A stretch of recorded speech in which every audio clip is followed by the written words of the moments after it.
Buenas tardes a todos y bienvenidos al segundo día del Tríodo Heterodoxo de la Semana Santa de Sevilla. En primer lugar, cómo no, agradecerles de nuevo la asistencia, a pesar de otra semana más las inclemencias meteorológicas, y de nuevo agradecerles que a media hora de poner las entradas a disposición en la web, pues se agotaran. Hoy nos reunimos bajo una convocatoria titulada Las ilegales, de la sedición a la bendición, para hablar sobre el vigoroso e imparable, y por cierto, nada novedoso, fenómeno de las llamadas, o mal llamadas, ahora lo veremos, cofradías ilegales o piratas. Y para abordar este apasionante tema, en el cartel nos acompañaban cuatro amigos. Uno de ellos, Álvaro Maroto. El hombre ha tenido un contratiempo laboral que, bueno, pues le ha impedido estar aquí con nosotros, pero bueno, la mesa se queda más que bien representada con Jesús Cañas, que está en el centro, corresponsal del País en Cádiz desde 2016. Antes trabajó en periódicos del Grupo Vocento, licenciado en Periodismo por la Universidad de Sevilla y máster de Arquitectura y Patrimonio Histórico por la Universidad de Sevilla y el IAPH, Instituto Andaluz de Patrimonio Histórico. En 2019 recibe el Premio Cádiz de Periodismo por uno de sus trabajos sobre el narcotráfico en el Estrecho. En el País lleva desde hace 5 años dedicado a difundir aspectos de la Semana Santa andaluza desde una perspectiva sociológica y heterodoxa, como es la relación del colectivo LGTBIQ y las cofradías, el trabajo de los vestidores en las hermandades, las corporaciones civiles o la influencia de la Semana Santa en las vanguardias andaluzas. A su izquierda, Cristóbal Cargo, presidente y hermano mayor de la agrupación Salud y Esperanza de Sevilla, licenciado en Ciencias Empresariales por la UNIR ADE, licenciado en Ciencias Religiosas y máster en Educación Religiosa por la Universidad Eclesiástica San Dámaso en Madrid, máster en Bioética, graduando en Derecho Canónico y doctorando en Derecho y Sociedad. Y a la derecha de Jesús, Javier Escalera, antropólogo, catedrático de la Universidad Pablo de Olavide. Entre otras temáticas, ha realizado estudios sobre las formas y contextos de expresión de la sociabilidad y el asociacionismo, especialmente con los vinculados con las fiestas y la religiosidad popular en Andalucía, abordando sus funciones sociopolíticas, simbólicas e identitarias. Yo me callo y les dejo con los tres intervinientes. Muchísimas gracias.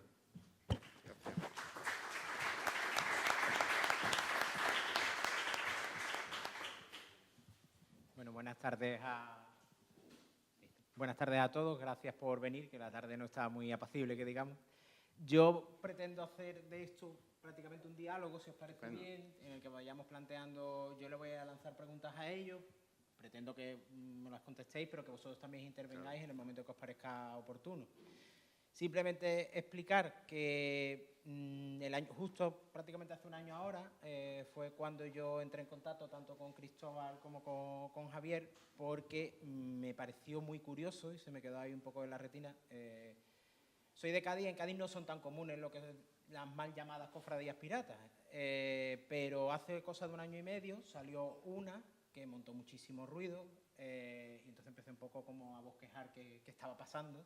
Las cofradías de Cádiz empezaron a rasgarse las vestiduras y a decir, porque además hubo un préstamo para esa procesión de una cofradía, la Junta de Cofradías impidió o quiso impedir que se prestase y se montó cierto vuelo. Y quise averiguar un poco qué es lo que pasaba ahí, porque yo creo que precisamente en los márgenes y en la disidencia es donde normalmente se encuentran aspectos muy bonitos relacionados con las cofradías, con la Semana Santa y con las representaciones artísticas que se producen en ellas. Por aquí me acompaña alguna fuente mía que le he entrevistado alguna vez al respecto y precisamente él lo sabe bien. Y me llamó muchísimo la atención y después lo confirmó esa salida del año pasado de Negación, que alguno de los que estará aquí quizás estuvo, que fue una barbaridad, había muchísima gente en la calle.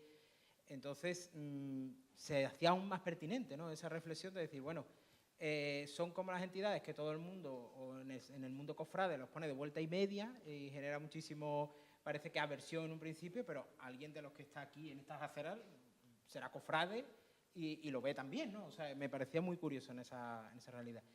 Entonces, yo en primer lugar quería preguntaros qué son para vosotros las mal llamadas cofradías piratas, Si os gusta el apelativo, entiendo que no. También podíais probar a resignificarlo, como por ejemplo ha ocurrido a lo largo de la historia tantas veces con el término, por ejemplo, maricón o mariquita, que ya está más que resignificado. Y no sé si os lo planteáis o no, pero ¿qué es para ti una asociación cofrade, Cristóbal? Una asociación cofrade, evidentemente, el término pirata es un término peyorativo y no hay más. Es decir, habría que ver por qué se le llama piratas, o sea, el por qué. Si eso responde realmente a su forma jurídica, que no lo es, o responde quizás a una desinformación por parte de la persona que lo nombra como tal, ¿vale? Lo que es una falta de formación. Un poquito antes de entrar estábamos hablando que el cofrade es malo para el propio cofrade, por desgracia. Y a veces no nos damos cuenta que cuando nombramos a este tipo de entidades piratas, que lo hacemos públicamente, que vilipendiamos públicamente y que hostigamos públicamente, al final se nos olvida que detrás del nombre de esta entidad hay personas. Personas que no entienden de formas jurídicas, ¿vale? Una asociación cofrade, una asociación que se funda bajo una ley orgánica, la 1/2002 de Derecho Asociativo. Y una asociación pública de fieles es una asociación que se funda bajo una normativa de carácter eclesiástico, es decir, bajo el derecho canónico. Punto. Esa es la diferencia. La dependencia es diferente. Quizá el objeto final no lo sea. Quizá el objeto final no lo sea. Ambas, como bien saben ustedes, el objeto de una hermandad no es la caridad. Eso está mal entendido. Uno de los objetos de una hermandad es hacer caridad, formación, sacramentos. Pero realmente el objeto de una hermandad es evangelizar extramuros a su parroquia, porque dentro de la parroquia lo que hay dentro ya está conseguido. ¿Dónde evangelizamos? Evangelizamos de puertas para afuera. Ese es el objeto de una hermandad. Ese es el objeto de una asociación cofrade, además de todo lo demás que se significa durante un año. Entonces, creo que no se le hace justicia a este tipo de entidades. En el caso de la entidad que yo represento, Salud y Esperanza, somos en la actualidad 1.089 asociados. Son 6 parroquias mías, 6 parroquias de donde nosotros radicamos. Hay que tener cuidado el daño que se le puede hacer a estas criaturas que no entienden de papeles, entienden de devoción, porque en eso consiste la piedad popular. O sea, la mayoría de las realidades que hoy existen en Sevilla nacen de una realidad civil, porque nacen de gremios. Las grandes hermandades de Sevilla son gremiales. Lo que pasa es que la tendencia a olvidar el génesis nos hace tener la capacidad de juzgar una realidad que hoy por hoy parece que es actual. Pero, ¿qué pasaría si estas entidades, qué pasará, el día de mañana, pues, toman esa forma canónica? Ya no son las piratas. ¿Por qué? Lo mismo, ¿no? Es decir, el objeto es el mismo. La dependencia es diferente. Si ustedes preguntaran a estas entidades si quieren estar en la situación que están, yo les aseguro que no. Son las únicas entidades que jamás verán ustedes un manifiesto público. Nunca van a ir en contra de una hermandad, nunca van a ir en contra de un medio público. ¿Qué pasaría en el caso contrario? A una hermandad que se le ataque como se le ataca a una asociación. ¿Ustedes creen que tomarían la misma opción? Yo pienso que no. Saldríamos, no en las noticias, poco más que en el Senado. Pero bueno, estas entidades están acostumbradas a eso, a callar, a callar, a callar, a callar. Y créanme que no es justo. No es justo porque al final el fenómeno de las asociaciones, y ya el compañero lo continuará, en Sevilla es algo que teníamos que tener muy en cuenta porque es una realidad singular que existe en Sevilla y que nace en Sevilla y que hay que protegerlas. porque están en una total indefensión. Y están en una total indefensión porque no, es decir, por el último ente que debía de no defender, que es el católico.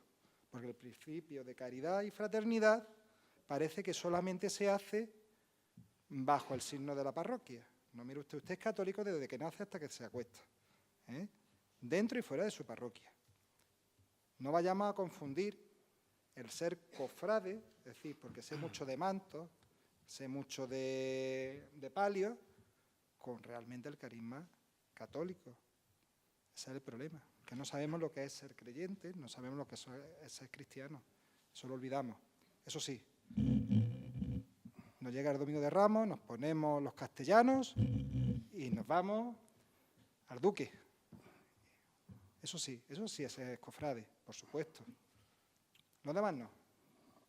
Pero eso sí es ser cofrade. Yo creo que ese es el gran problema, que el cofrade es malo para el propio cofrade. Y ese es un poco mi punto de vista. Y Javier, en tu caso, ¿cómo lo ves desde un punto de vista de estudio antropológico, ¿no? Que llevas tiempo analizando un poco el fenómeno, ¿no? Y como sevillano forofo de la Semana Santa, que no soy cofrade, pero, en fin, la Semana Santa es mi fiesta. No soy creyente, pero la Semana Santa es mi fiesta. Y yo creo que esta es una clave absolutamente fundamental para entender este tipo de fenómenos, ¿no? Que van más allá con todo lo que efectivamente tiene de religioso, de católico, pero va muchísimo más allá de eso, ¿no? Yo creo que el fenómeno de estas asociaciones, que yo las denomino cofradías, es su nombre. Para mí son cofradías como cualquier otra. Independientemente de su régimen jurídico, para mí ese apelativo de piratas no solo es una mala forma de denominarlo, es injusta. Porque además encima dicen o las califican de ilegales en absoluto. Son, incluso yo diría, quizá más legales que otro tipo de... Para mí es un fenómeno que pone de manifiesto la fuerza, la potencia de la Semana Santa en esta ciudad, yo diría en general en Andalucía, pero efectivamente aquí en esta ciudad de manera particular, y que para mí es una esperanza de futuro. Yo creo que la Semana Santa oficial tiene problemas muy graves que, desde mi punto de vista, amenazan su continuidad. Después, si acaso, entraremos en alguno de estos, ¿no? Y este fenómeno de las cofradías civiles, podríamos decir, ¿no? Pues de una manera u otra está rompiendo y está abriendo espacios y vías para que la Semana Santa, por una parte, se amplíe y se desarrolle y evolucione, pero por otra parte también recupere algo de lo que ha ido perdiendo a lo largo del tiempo. Antes me parece que lo comentábamos, ¿no? El origen de la Semana Santa y de las cofradías es tan pirata como las que hoy vemos. Sí, gente que se reunía para rendir culto a unas imágenes y aprovechar ese espacio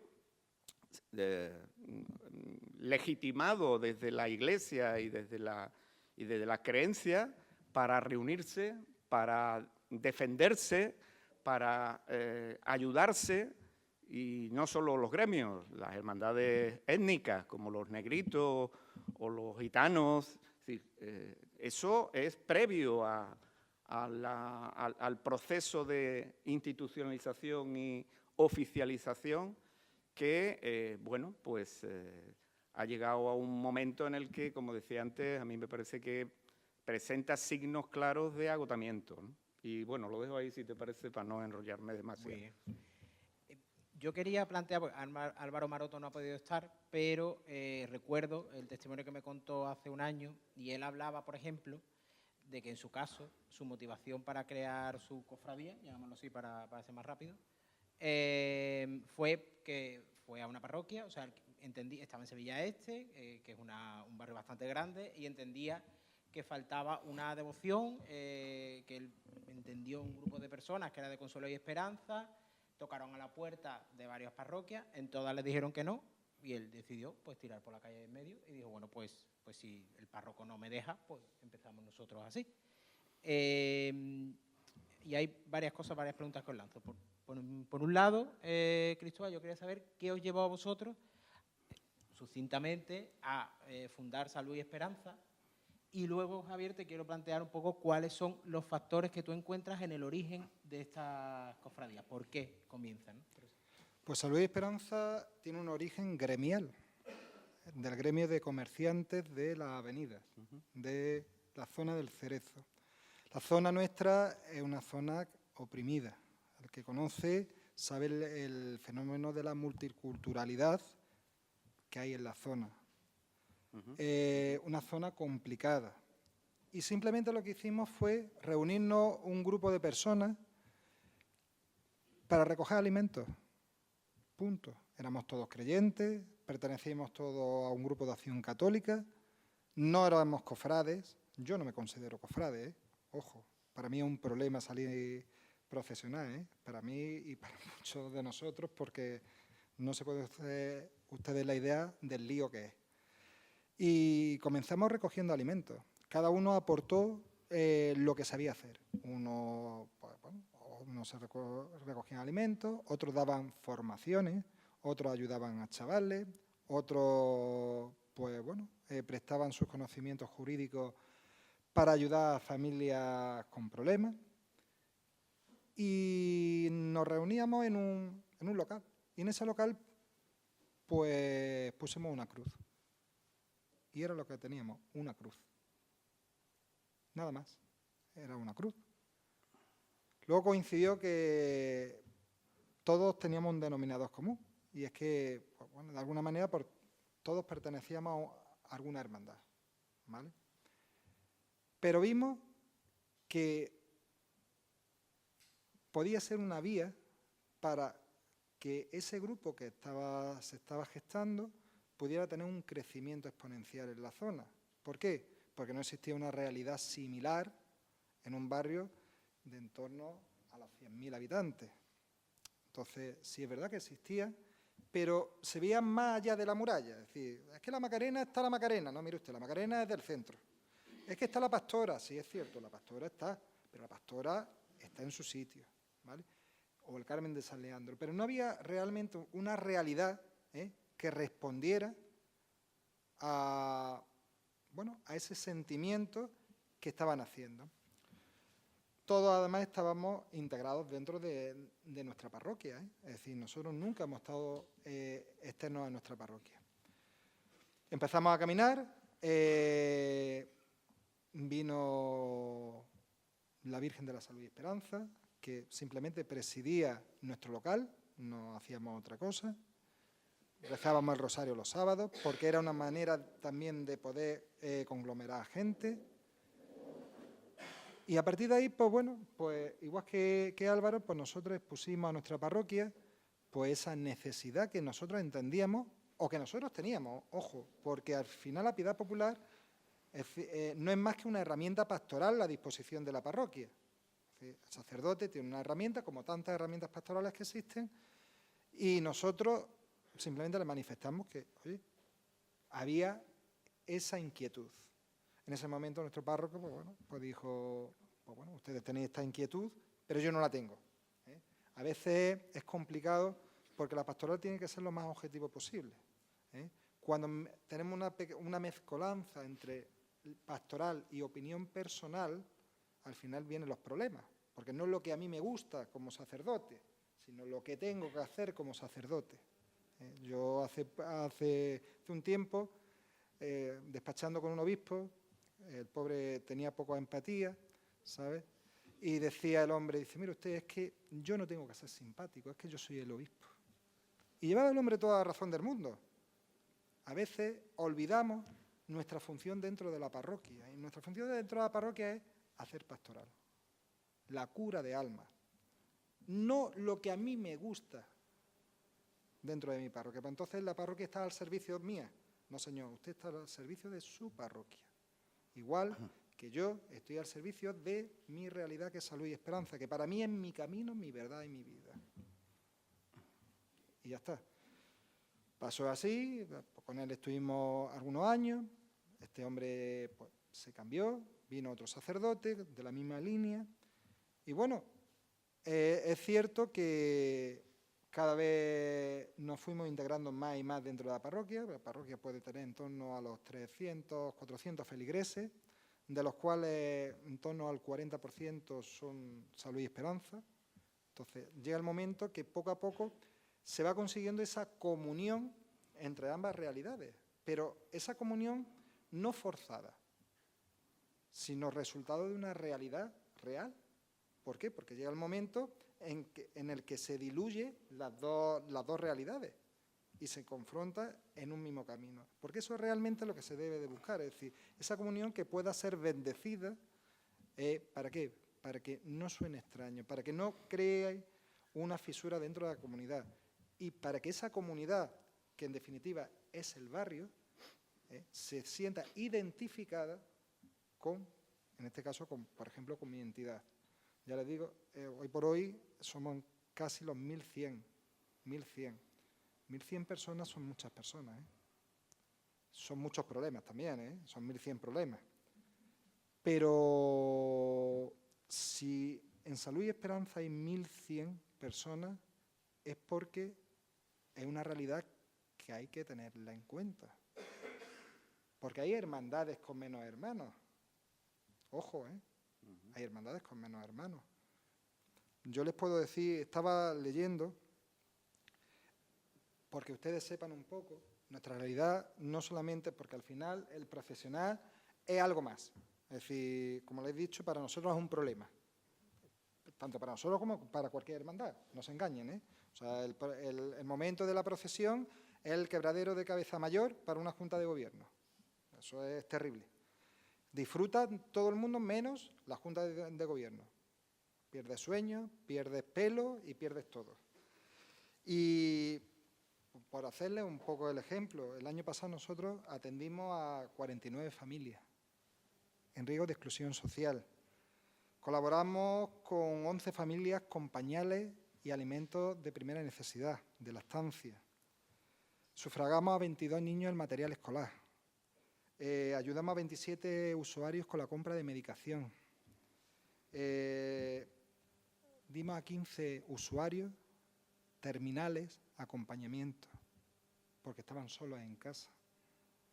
Apoyamos en esos cuidados paliativos, pues parece que se nos olvidan. Eso es Salud y Esperanza también. Impartimos a 15 niños apoyo escolar y colaboramos de manera muy activa, no sé si conocen el Grupo Sonrisa. El Grupo Sonrisa es un grupo con niños neurodeficientes. En la actualidad son 50 y tantos niños con síndrome de Down, hoy es su día además, y con síndrome autista, y colaboramos activamente. Eso es realmente Salud y Esperanza. Eso es lo que no se ve. Eso sí, criticamos la banda, criticamos los faldones, criticamos las potencias, pero se nos olvida que para llegar a eso hay un año de trabajo, que no es justo. No podemos diluir y menospreciar y menoscabar el trabajo de un año completo en una salida o en un título jurídico, que al final volvemos otra vez a lo mismo, son títulos jurídicos que responden además a lo que hemos hablado de primera hora, a una ignorancia y una falta de información. Hasta aquí puedo hablar.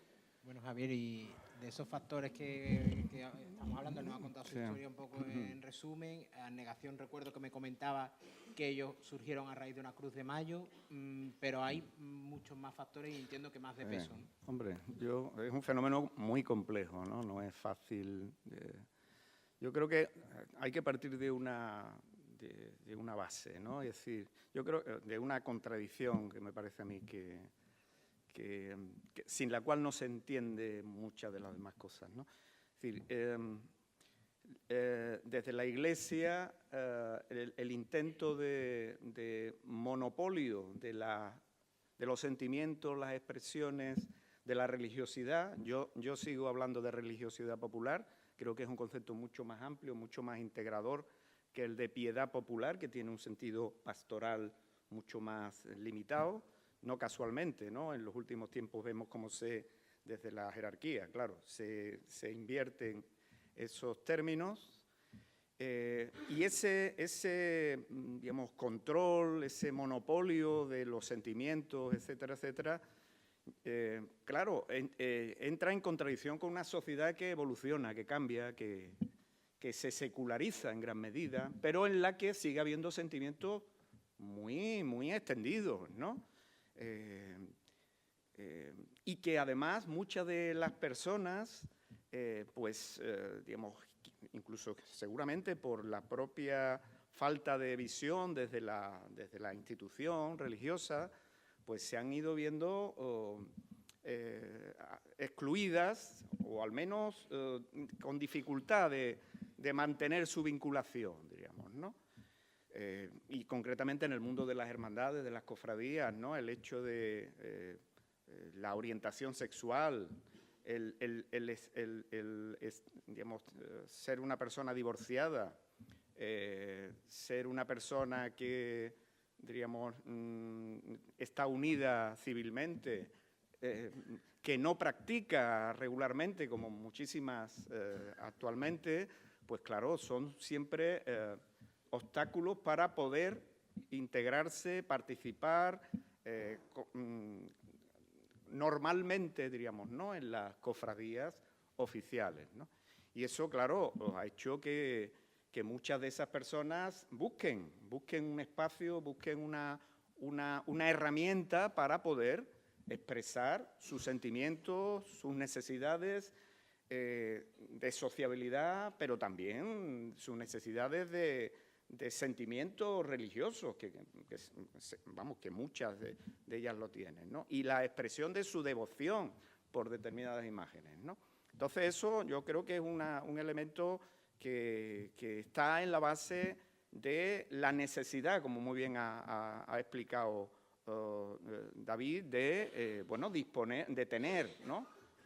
Algo que en esos espacios, además, urbanos, alejados de la zona del centro histórico, pues son, yo diría que particularmente evidentes, diríamos, ¿no? Digamos,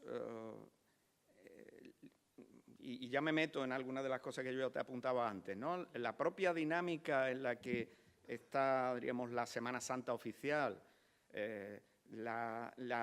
digamos, imposibilidad de participar, incluso aunque se tenga todos los perejiles legales, ¿no?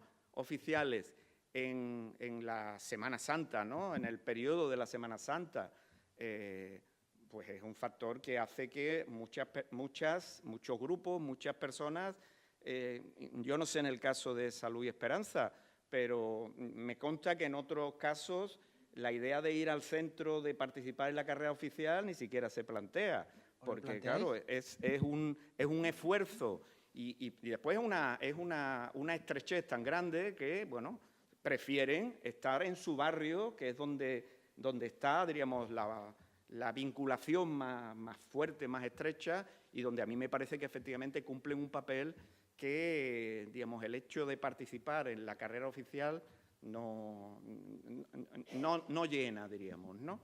Esa es una cuestión también a tener en cuenta, ¿no? La imposibilidad material de incorporarse a lo que es la Semana Santa, digamos, oficial, digamos, no tanto en cuanto a los tiempos. La semana es la semana, a pesar de que ya se ha ampliado al domingo desde hace tiempo, al domingo de Resurrección, y ya también a las vísperas, pero ya no da más de sí, ¿no? Ya no se puede ir ampliando, y dentro de la Semana Santa, pues los huecos son imposibles, diríamos, ¿no?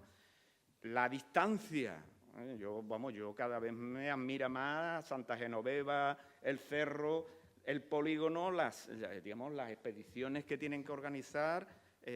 Claro, eso es un esfuerzo tan tremendo que llega un momento en que efectivamente yo creo que a muchas personas se le plantea que no compensa ese esfuerzo. Y ese es otro factor importante a tener en cuenta, diríamos, ¿no? Las dificultades objetivas de participar en una manifestación oficial y, por lo tanto, no necesidad de someterse a una reglamentación, a una legislación que, como decía antes, no permite que muchas personas puedan participar activamente por las circunstancias que yo apuntaba antes, ¿no? En fin, yo creo que algunas otras cuestiones más, pero estas me parece que son elementos importantes a tener en cuenta para explicar el surgimiento imparable, yo diría, de este fenómeno, que en muy pocos años pues, ha hecho que, bueno, hoy me parece que son ya 11 las que hacen estación de penitencia. Me parece Yo te quería preguntar cuántos sois en la federación, ¿no? Porque tú además integras la federación. ¿Y cuánto estimas que pueden ser de personas y de cofradías civiles? Pues ahora mismo la federación está compuesta por 17 entidades, 17, y sumando el número de asociados podría estar fácilmente en torno a los 15.000 personas. Sí, un fenómeno. Hablando de aspiraciones, por ejemplo, Javier planteaba la de entrar en una nómina, hacer estación de penitencia, ir al centro, hacer estación de penitencia y ir al centro, que no es lo mismo. Pero, ¿os lo planteáis si se diese esa circunstancia? El tema, que no quiero abrir ningún tipo de melón, que no me corresponda meterme en un fangal que luego no pueda salir. Me disculpan ustedes. Pero tendremos que tener claro para qué hacemos estación de penitencia.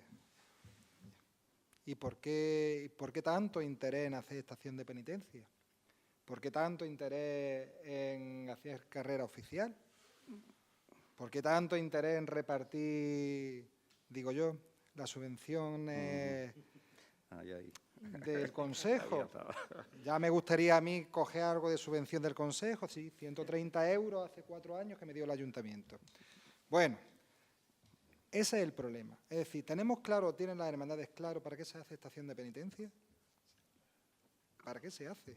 ¿Qué sentido tiene que una hermandad que está a 7 kilómetros del centro haga estación de penitencia en la Santa Iglesia Catedral?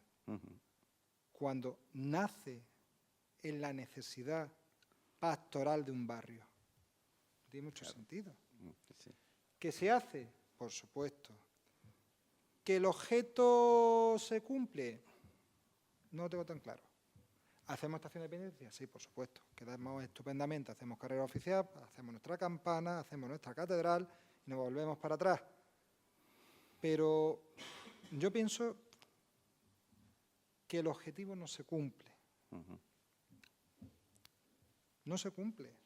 Porque estas entidades nacen dentro de sus barriadas para paliar una necesidad pastoral. Y ya está. Si ustedes me dicen a mí, oye, Salud y Esperanza el día de mañana, cuando esté integrada en su parroquia, sea hermandad y tenga la posibilidad de entrar en carrera oficial, ¿entraría? Si le digo, como teólogo, le diría, no. Como cofrade, me lo pensaría. Porque al final, por desgracia, es un tema económico. No se confundan. A veces es un tema económico para estas entidades, un tema de crecimiento, Que no digo que todas las entidades buscan ese tema económico, ojo, que no digo que todas las entidades buscan el tema económico. Es como decir, mire usted, que todos los curas son malos. No, señor. No es verdad. No es verdad, es que todas las asociaciones son iguales. No, señor, no es igual. Todo es lícito cuando se tiene claro por qué se hace. Es a lo que me refiero. Todo es lícito cuando se tiene claro cuál es el objetivo. Cuando confundimos los objetivos, es decir, nosotros hacemos estación de penitencia por un tema económico, por ejemplo, entonces tenemos confundidos los términos. Y vuelvo a decir, no quiero decir que las hermandades hagan estación de penitencia por un tema económico, ¿vale? No, para nada. Quiero decir que tenemos que tener claro desde primera hora cuál tiene que ser nuestro objetivo. A eso me refiero, ¿vale? ¿Estamos claros? No acuso a nadie, ¿vale? Sí, claro. Simplemente que tengamos claro cuál debe de ser nuestro objetivo. Y nuestro objetivo, en primera instancia, es nuestra feligresía. Porque ese es nuestro objetivo, hacer hermandad dentro de nuestro barrio. Y después, lo que venga. Pero primero es nuestro barrio, es que es nuestra realidad.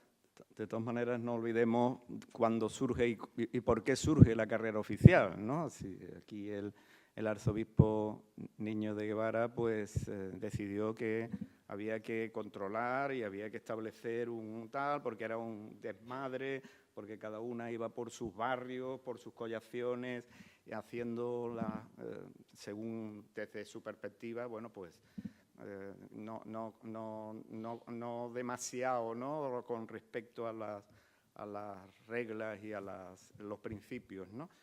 Pero, bueno, en cualquier caso, ya hay 16 hermandades oficiales, cofradías oficiales de la Semana Santa que hacen su estación de penitencia sin necesidad de ir al centro. Todas las de las vísperas, ninguna va al centro. Y eso yo creo que ya nos está diciendo por dónde van los tiros, ¿no? Las nuevas cofradías, pues yo creo que claramente, ¿no? Tienen una vinculación y una vocación barrial absolutamente fundamental, que yo además creo que es uno de los elementos que le da fuerza y le da, diríamos, consistencia de cara al futuro, ¿no? Tener detrás un barrio, y eso, entre otras cosas, se consigue cuidando al barrio, ¿no? Yo el otro día que estuve en la salida de Salud y Esperanza me pareció, digamos, magnífica, ¿no?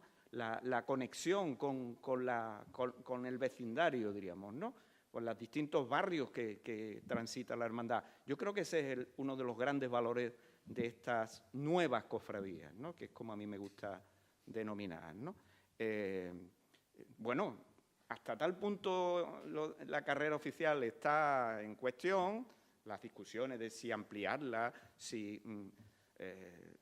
es que incluso algunos representantes de las hermandades más ortodoxas, podemos decir, pues llega a decir que digamos, que lo mismo no es necesario que todas las cofradías pasemos, lo dice además, por la catedral. Bueno, pues, realmente el tema de la carrera oficial está en una situación crítica que, desde mi punto de vista, no tiene solución, ¿no? A medio plazo, a corto plazo se pueden hacer parches, pero a largo plazo no tiene solución. Yo creo que la alternativa es la descentralización, nuevamente, y que si no todas, pero la mayoría de las cofradías, pues, hagan su estación de penitencia en el territorio al que representan y del que son referentes identitarios, ¿no? La necesidad identitaria en barrios como Sevilla Este, por ejemplo, pues este tipo de expresiones son las que les permiten empezar a construir un sentido de pertenencia que, bueno, pues otro tipo de elementos no le proporcionan, ¿no? Entonces yo creo que esta cuestión me parece que es otra de las claves importantes a tener en cuenta para explicarnos el florecimiento y la extensión de este fenómeno, y desde mi punto de vista, a mí personalmente me genera esperanza de que la Semana Santa tiene futuro, ¿no? Bueno, antes hablábamos, antes de entrar aquí, el historiador, lo vi en estos días en X, antigua y difunta Twitter, que el historiador Víctor Regalado defendía que el apelativo de piratas no se debería usar tan ligeramente porque muchas de las históricas cofradías actuales surgieron de una forma popular, un elemento privado que luego desembocó en una oficialidad, ¿no? Y frente a esos orígenes, hoy en día parece, y estoy recordando hermandades que surgieron como para desafiar incluso a determinados estamentos sociales en su momento y encontraron en esa fórmula, en ese foro, un resquicio, ¿no?, para entrar. Pero hoy parece que es mucho mayor el celo por guardar la norma entre los cofrades y también las ganas de controlar a veces por parte de la Iglesia. ¿No diríais que las cofradías civiles podéis llegar a ser más acogedoras? Porque, por ejemplo, cuando yo hice el reportaje me encontré con juntas de gobierno en los que había, sin ningún tipo de problema, personas divorciadas, personas LGTBIQ, que no había problema ninguno. En estos días traigo a la actualidad, en Jerez, por ejemplo, una cofradía ha expulsado a 2 miembros que eran colaboradores de Junta en el momento que se casaron, que llevaban, pues creo que llevaban 50 años en la hermandad haciendo de todo, y en el momento que han decidido oficializar su relación, pues han sido expulsados. No sé cómo veis esto ahora mismo. Yo pienso que no es un problema de las cofradías. Yo pienso que es una falta de pastoralidad. Es decir, la Iglesia, desde el punto de vista teológico, las bases doctrinales son claras, ¿vale? El problema es que el acompañamiento ha de ser diferente. ¿Por qué? Porque tenemos realidades diferentes. Y ahí es donde nuestra Iglesia falla. Nuestra Iglesia falla en el que no se ha puesto todavía los medios suficientes para poder dar respuesta a las nuevas realidades que existen. Existen. Entonces, se requiere de un acompañamiento pastoral para familias divorciadas porque existen, porque están ahí. Y hay que acompañarlas, porque son creyentes igual. Son totalmente creyentes, que además están sufriendo porque de alguna manera se sienten apartados porque están en situación irregular. Esa es la realidad. No quiero decir que la Iglesia tenga que cambiar la doctrina, no, la doctrina es la que hay, punto. ¿Vale? Ahora bien, la forma de tratarla es la que hay que intentar actualizarla con las nuevas realidades. Pasaron esto, familias monoparentales, familias del mismo sexo, lo que sea. Y son realidades que existen. Y lo que requiere es de un acompañamiento. Y ese acompañamiento hay que hacerlo igual. Al final las hermandades no son porción del pueblo de Dios. Si aquí algunos de ustedes son de Junta de Gobierno y saben la diferencia entre porción del pueblo de Dios y trozo del pueblo de Dios, porción del pueblo de Dios es solo exclusivamente, como bien saben ustedes, la parroquia. ¿Por qué? Porque dentro de la parroquia se contiene todas las realidades de la Iglesia Universal, ¿vale? Es decir, si nosotros cogemos un pastel y tiene varias capas y lo partimos, pues somos capaces de probar el pastel entero, ¿no? Las hermandades no. Las hermandades no cortamos el pastel en horizontal, lo cortamos en vertical, con lo cual o comemos chocolate o comemos vainilla, pero no nos comemos el pastel entero. ¿Por qué? Porque dentro de las hermandades no se realiza por completo el sacramento. Entonces no corresponde a esas hermandades ese acogimiento final. Es decir, corresponde a quien debe de corresponder, que en este caso, por ejemplo, es la parroquia que es la que hace la pastoral, ¿vale? Y al final la hermandad cumple con una norma. Y la norma es no, pues no. Eso no quita que exista un acompañamiento, ¿vale? En su norma está, oye, mire usted no puede participar, vale, usted no puede participar, pero sí lo puedo acompañar. Eso no tiene nada que ver. Acompañarlo sí lo puedo acompañar. No lo puedo denigrar, no lo puedo expulsar. Es decir, a lo mejor usted no puede pertenecer a esta Junta de Gobierno. ¿Por qué? Porque la norma dice que no puede usted pertenecer. Vale, estupendo, me parece bien, me parece correcto. Pero eso no quiere decir que yo a usted lo eche a un lado. ¿Por qué entonces? Porque ahí existe una falta de pastoralidad. Entonces, bueno, pienso que no corresponde a las hermandades. Es decir, hemos tenido recientemente el sínodo, convocado por el Papa Francisco, estamos esperando las conclusiones. Todavía están en esas conclusiones y en una de esas conclusiones se hablaba de esa falta de pastoralidad a las nuevas realidades, porque tenemos que ser muy conscientes de las nuevas realidades, sin cambiar la doctrina porque no se puede cambiar. Ahora bien, adecuar la forma de acompañar, la forma de ver estas nuevas realidades, evidentemente sí. Es que seríamos ciegos, como decir, es que las asociaciones cofrades no existen. No, mire usted, sí, claro que existen. Salió una el sábado, mañana sale otra, la semana que viene salen 3, dentro de 3 semanas salen 7. Existen. Esto es blanco, no es negro. Esto es igual. Es que esto no... Es falta... Veo a Javier con ganas de intervenir, No, precisamente sí, por eso bueno, de la que- integración. No, ¿no? de todas maneras, porque creo que es importante no mezclar, ¿no? Porque estamos hablando de las hermandades, digamos, canónicamente establecidas, reconocidas oficialmente, claro, ahí la única opción es, hoy por hoy, dentro de la Iglesia Católica, no soy experto en la cuestión, acompañar, como tú dices. Pero lo que aquí me parece que planteaba Jesús es hasta qué punto, no digo en todas, ¿no? En una parte de estas asociaciones surgen porque y para dar espacio con plenos derechos, no solo como acompañamiento, sino como protagonistas, sin más, a personas que en el mundo de las cofradías y las hermandades canónicamente reconocidas, pues hoy por hoy no es viable. Se tienen que conformar con el acompañamiento, ¿no? Yo creo que hay muchas personas que consideran que ellos no son o no necesitan acompañamiento, son personas a todos los efectos, con todos los derechos y con todas las... Y el tenerse que someter a una especie de tratamiento, diríamos, especial, pues no. Entonces yo creo que esa es una de las cuestiones interesantes, ¿no? Que, insisto, quizás no de manera general, pero creo que sí que, al menos en algunas, tú apuntabas algún caso, yo tengo alguna referencia también.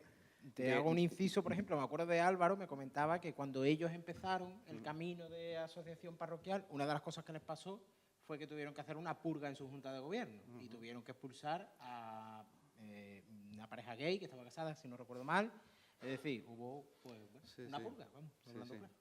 Sí, y entonces en ese sentido yo creo que es importante situarnos, digamos, ¿no? Y otro elemento y concretamente has hablado antes, David, de la zona urbana en la que estáis vosotros, ¿no? La posibilidad de estas asociaciones de actuar como vía de integración de población migrante que en otras cofradías más, digamos, serias y más establecidas, pues me da la impresión de que es mucho más difícil. Yo no sé hasta qué punto, ya te pregunto porque es una curiosidad que yo tengo, entre vuestros socios, porque claro, no se les puede denominar hermanos según la norma, ¿no? ¿Hay personas de origen extranjero o...? Sí. Eso me parece fundamental también. Al principio cuesta mucho trabajo, pero cuesta mucho trabajo porque existe esa barrera, esa barrera cultural Sí. De integración, porque, por desgracia, en nuestra barriada, por ejemplo, ellos se fundan en comunidades y es muy complicado, porque son comunidades muy estancas. Entonces, el abrir esas comunidades a la realidad de la propia comunidad es un problema. ¿Eso qué lo da? El tiempo. El tiempo. Y al final ese tiempo crea una cohesión. ¿Por qué? Porque se normaliza las relaciones humanas.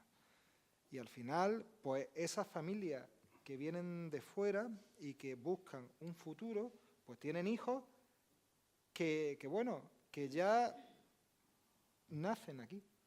Y sus amigos son de aquí y culturalmente son de aquí. Y son grandes cofrades.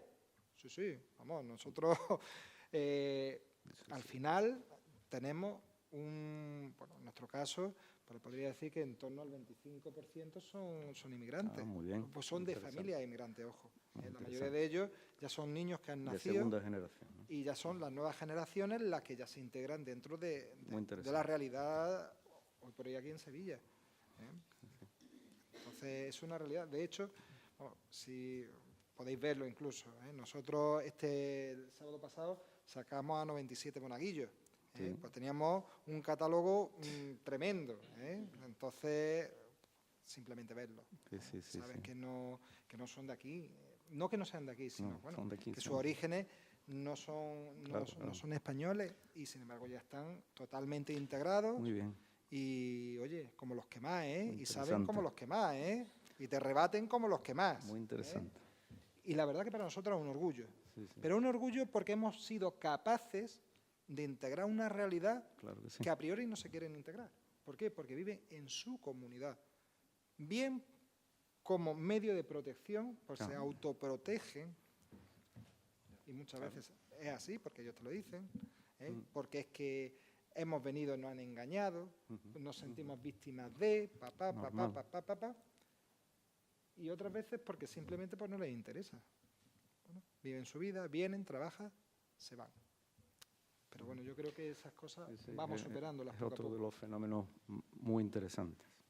Bueno, hace un año el Arzobispado de Sevilla me comentó que tenían intención de iniciar una política de acercamiento a las asociaciones civiles. Entonces, lanzo dos preguntas. ¿Cómo está la situación un año después, si es verdad o no? Y por otra parte, no sé si teméis que pueda ser un poco el abrazo del oso. No, vamos a ver. La diócesis siempre ha estado en vía de integración. No existe ni un solo documento que diga lo contrario. Si existe, yo no lo conozco. Y créanme que lo he leído todo, porque me dedico a eso. Entonces, con lo cual, no existe ni un solo documento que haya venido por aquel que tiene potestad, en este caso el obispo, que diga lo contrario, o en su defecto, el vicario general. Incluso el único documento que se edita hace unos años, por el que hoy es obispo auxiliar, don Teodoro, en el que, de alguna manera, decía a las hermandades que no se cedieran en seres a aquellas entidades, que no le diera el uso adecuado a esos enseres, que hemos estado hablándolo fuera, es decir, mire usted no ceda una custodia a una entidad que no sabe hacer uso de una custodia, porque el uso de la custodia ¿para qué? Para la exposición del Santísimo. Mire usted no lo ceda, usted no ceda una casulla para un señor que no puede revestirse con una casulla, ¿vale? Pero continuaba esa carta diciendo que estas realidades había que coger lo bueno de cada realidad. ¿Para qué? Para que la Iglesia se pudiera valer de estas entidades y poder llegar a esa conciliación y esa comunión. Eso es lo que decía la carta de nuestro vicario general en ese momento. La disposición es la misma. Yo jamás he escuchado un no por parte de la diócesis. El problema, vuelvo a plantear, el problema no es un tema diocesano. Es decir, es que antes del tema diocesano está el tema parroquial, que es el que tiene la potestad de régimen. Es decir, el que tiene la potestad de régimen, que se llama, para fundar una asociación de fieles, es el párroco, porque lo dice el derecho. Es de derecho parroquial, punto. Hay situaciones en las que el párroco dice no y ya se puede poner el vicario en cruz, que si el párroco dice no es no, punto. Y no hay más. De hecho, lo hemos visto, por ejemplo, con Sevilla Este, ¿no? Y ya está. ¿Por qué? Porque la potestad de régimen recae sobre el párroco. Cuando esta asociación de fieles se convierte en hermandad, ya la dependencia no es del párroco en este caso, ya es de quien tiene la dependencia, en este caso el vicario, ¿no? Bien, pues esto es así, es que esto no hay más. El arzobispado, evidentemente, lo que no quiere es que estas entidades, que nosotros entidades, estemos anejas a la parroquia. Lo que quiere es que estemos integrados en nuestras parroquias. Medios, lo que a su disposición y a su potestad puedan poner. Evidentemente, siempre conservando la potestad de régimen, que es la que tiene el párroco, que al principio lo hemos dicho. A veces la pastoral se confunde con la opinión personal. Y eso es muy complicado. Es muy complicado porque hay que conocer el génesis de todas estas entidades. Todas estas entidades, cada una ha nacido de manera diferente. Las cosas no son como comienzan, sino como acaban. Es cierto que estas entidades, la mayoría, han empezado mal. Pues sí, ¿verdad? Tenían que haber nacido en su parroquia. Pero a lo mismo no ha habido nadie a su lado que los enseñara. Es así. Lo mismo, estas entidades no pueden ser autodidactas. lo mismo es la parroquia la que en su momento se tuvo que interesar cuando nace esta inquietud de cogerlo y decirle, señores, este no es el camino, háganlo desde dentro. Luego será Osero. Será Osero, vamos a empezar. Empezamos. ¿Que termina bien? Bien. ¿Que no? Oye, se queda aquí. ¿Cuántas entidades han empezado dentro de las parroquias y se han diluido? Cientos. ¿Y cuántos han ido a efecto? Muchas. Yo creo que es más un problema pastoral. Porque en definitiva es eso, es un problema pastoral. ¿Solución? La solución es complicada. Es complicada por eso, porque la potestad de régimen la tiene individualmente cada parroquia. Entonces, si esa potestad quizá estuviera encauzada directamente en primera instancia por la Delegación Diocesana de Hermandades, por poner un ejemplo, pues lo mismo el criterio era diferente. ¿Por qué? Porque estaban mucho más igualados. Pero ahora mismo no, ahora mismo como la dependencia, porque lo dice el derecho, corresponde al párroco, pues el párroco es el que determina caso a caso. Y hasta ahí. ¿Tú crees que puede haber abrazo entonces de los o no con la Iglesia? Bueno, yo creo que es muy complicado, ¿no? En cualquier caso, yo creo que es un fenómeno que en bastante medida se le escapa a la Iglesia. Yo creo que la Iglesia ha sido, digamos, ¿no? Ha ejercido, ¿no? Un control desde siempre, pero claro, las realidades han cambiado, la sociedad ha cambiado y claro, la capacidad, diríamos, de control de la Iglesia pues llega hasta donde llega, diríamos, ¿no? Y yo entiendo perfectamente a David que son las vías y los canales establecidos por la Iglesia, pero que, como hemos apuntado ya antes, en buena medida, o al menos en parte, este fenómeno de las asociaciones civiles, de las cofradías civiles, digamos, va por otra, está en otro nivel, diríamos, ¿no? Y claro, ahí es difícilmente encajable, pienso yo, ¿no? Un poco volvemos a lo que decíamos antes, ¿no? Circunstancias personales, necesidades sociales, de colectivos, pues que, digamos, es realmente complicado, ¿no? Yo no le veo, no veo, diríamos, ¿no? Que ahí pueda haber una solución para, diríamos, conciliar, ¿no? Esas tendencias, ¿no? Pero bueno, yo creo que es un poco intentar ponerle puertas al campo, ¿no? Es complicado, ¿no? Y en este caso yo creo que se da esa situación, ¿no? Son realidades nuevas, efectivamente, que hacen que no sean válidas o no sean funcionales las estructuras y las herramientas que desde la Iglesia pues se han tenido y se tienen para organizar a esta participación de la población, de la ciudadanía en cuestiones que, siendo religiosas, como decíamos antes también, van mucho más allá de lo estrictamente religioso, ¿no? Entonces, bueno, pues por ahí iría yo. A mí se me ha pegado al oído una cosa que decías antes, que decía, ninguna quiere estar ahí donde está, o sea, al principio, ¿no? Ninguna quiere estar en ese punto en el que estamos. ¿A qué aspiráis, en vuestro caso en concreto, vuestra asociación? Y también os pregunto, que no sé si conocéis el caso de alguna